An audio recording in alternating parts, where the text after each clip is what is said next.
Well, alright, y'all. All across the USC, Compton, Watts, Bay to LA, Pomona, California, from valley to valley, we represent that killer Cali. So if you keeping it real on your side of your town, you tune in to Gangsta Chronicles. Gangsta Chronicles, we gon' tell you how it goes.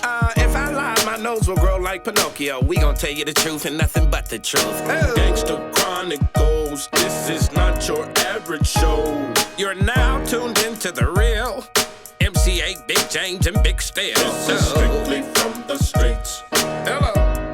We represent the J's. Now, the company is named after your brother, Sir Rap-A-Lot. Yeah, How did it yeah. make you feel with you putting your hustle to the curb and everything to start a record company, only to have him wind up in the pen? Yeah, well, I feel bad for him. You know what I mean? I still feel bad for him, all the way up until this day, man, because, we all know we have to live with the choices that we make in life.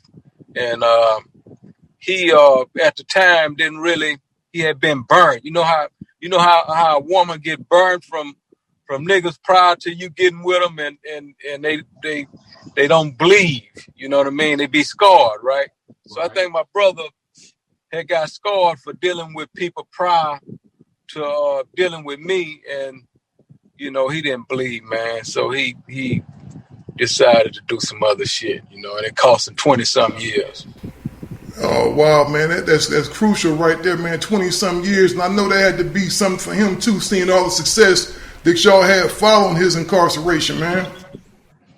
Yeah, no, for sure, man. And he done, 22 years. He came home, stayed home for 2 years, and now he been gone another, 8 years or so. So, that's, the story ain't over with, but, the motherfucker ain't been pretty, Yeah, for sure, man. That's how it is sometimes, man. Usually that's the state, you know what I'm saying, when we dealing with the streets, Jay. Just trying to take that flip side and trying to do something better, something different, you know what I'm saying? Sometimes when we deep in that streets, we kind of try to find our way out of it, but then, sometimes when you come home, them tests and them trials of what it is in the streets that got you there be kind of pulling you back in, so to speak. Yeah, no, we definitely is aware of all the, all the different spirits that exist in the street, and a lot of times, when it's two things, man, that I witnessed that really keep a man in bondage. You know what I mean? And one of them is a lack of education, and that education is not just in school, but, we can be educated through our walk of life on the block. You know what I mean? And the other one is bad habits. So, when we make those bad habits, such as testing this drug or this situation, then, that's something that you might say, oh, I want to leave you alone. And then they say, no, come back to me. And the next thing you know, you chasing that high the rest of your life, So, them temptations. That's how it goes the majority of the time, especially just being in the streets. You that's all you really used to. That's all you really know. I mean, I've been there, you've been there, and it's hard to get out of the streets. Like me, I'm waiting till I get in my 50s to say, fuck it. You know what I'm saying? At some point, you get tired of the streets because it's going to beat you down. If it don't beat you down, it's going to lay you down. You know what I'm saying? And you just don't want to give up when it's too late. Yeah, and that's the real right there. You notice you touched on something, man, earlier that we always talk about, man, the drugs. I remember, man, in the in the early days of just rap music, everything was pro-black, and if you was walking around on crack, you was looked at as a tweaker, as a geeker. You didn't want to be the dude on crack because wasn't nobody fooling with you. And it's like now, that's the narrative that they push into our young black folks, man. They talking about popping a pill, talking about popping a molly, this and that.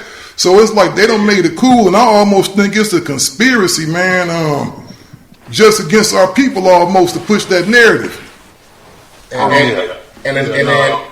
And then another thing, Jay, I mean, like, how do you see it? Because you come from our class and our school of hip hop. from back in the day when we was on a different page. What do you think is leading the youth and the young dudes today as far as pushing that agenda in music? Yeah, first of all, I think our generation have to take some responsibility for a lot of this shit that's even going on today to a certain extent. You know what I mean? And I'll be the first, like where my community is concerned. I'm out here right now, and I remember it was a time that I helped, destroy, the very community that I'm trying to uplift and build right now. So I take responsibility where that's concerned. But even though, like, we ain't, like the homie say, it wasn't in style to want to be a tweaker or to want to be, on drugs. You know what I mean? My heroes, I like to see a nigga ball from a dealer perspective or whatnot. Exactly. Yeah, exactly. But now the shit then like took a 360 and, they got this shit real twisted. And I try to, inspire and uplift these young brothers, by encouraging them and letting them know, hey man, that's damn near close to suicide. It's just a matter of time before you pop that wrong pill for this wrong thing take place and you're out of here. They dying out here in my hood like flies popping them pills. Oh yeah, man, that opiate epidemic is serious, man, all through the South, all through the Midwest, everywhere out here, man, them people losing their mind over them pills. And like I said, I think it's a conspiracy, which leads me to something, man. Knowing that you started your career off as a music executive and you wasn't in the streets no more, how did it feel, man, that law enforcement just had it out for you the way you did, man? Because you kind of like the hero in the hood. You the first dude to fight them cats and win. Yeah, well, along my whole journey, they wanted to kill me out here in Texas. You know what I mean? It was that real to the extent where I think they understood my mind to the extent that I was going to inspire generations to come. And these people, you can't underestimate, these feds and all these 3-letter individuals, man. They set out to kill me, literally. I had to put together a formula to stop from being killed throughout my whole journey, and that does tie into that conspiracy that I think still exists to this day. You know what I mean? I just happen to be one that, and I give all glory to God where that's concerned, because it was time I was too ignorant to even think straight and put protection on my own ass. So me sliding through the cracks, or me being able to have this conversation and write the book that I wrote, concerning my journey, is like a chosen situation from up above, man. Because everybody I know, that interacted on the level and the playing field that I played on, is out of here or gone a long time. Yeah, man. But everybody got to walk that walk. And when I say everybody got to walk that walk, everybody go through the trials and tribulations of being in the neighborhood, growing up in the neighborhood, dealing with the drugs and everything above. But I think we have choices.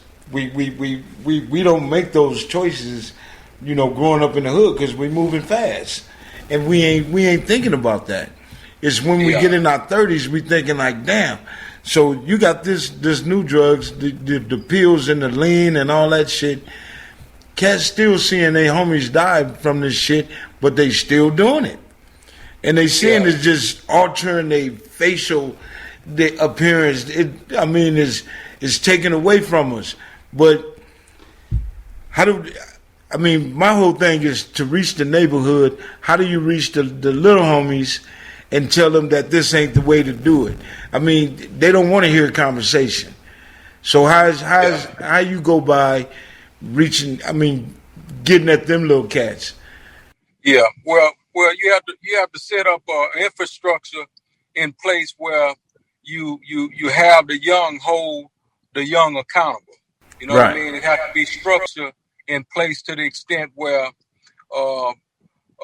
numbers are concerned, and the numbers have to outweigh, whoever is in disagreement. In other words, it's infrastructures in place out here where I'm at, to the extent where if one is out of line, then they know, okay, you're against the whole army.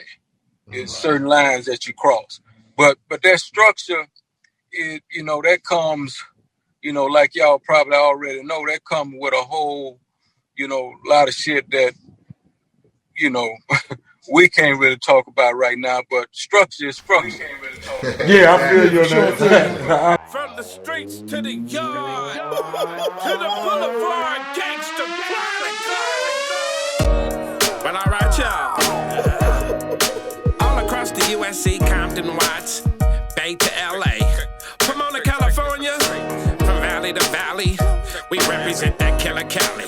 So if you keeping it real on your side of your town, you tune in to Gangsta Chronicles. Gangsta Chronicles, we gon' tell you how it goes.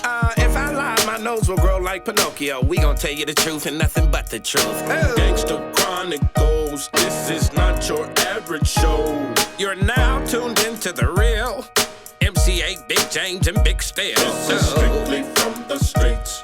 Hello. We represent the G's. We represent the G's, never no wannabes. Gangsters, hustlers, players on the dog. Tune in like every week. If you wanna hear the real, well, you done come to the right spot. Gangsta Chronicle. Finally get a chance to let the real ones speak. Gangsta Chronicles, what's the word on the streets?